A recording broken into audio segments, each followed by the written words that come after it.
ரோகிணி நட்சத்திரம் அம்மா கச்சனை ஏற்படுத்திய சிறையிலே 8வது பிள்ளையாக தேவகி கர்ப்பந்தன்னில் சிசுவாக நான் அவதாரம் எடுத்தேன்.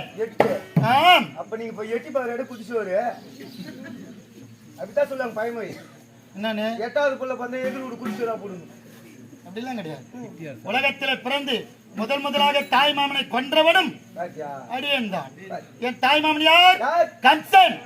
என்னை கொண்டு மறித்து பல அசுரர்கள் அவுணர்களை அனுப்பினான். அதெல்லாம் அறிந்து போதகையை வந்ததை சூச்சனை அறிந்து அவளை கொன்று எப்படி இருக்கிறேன்?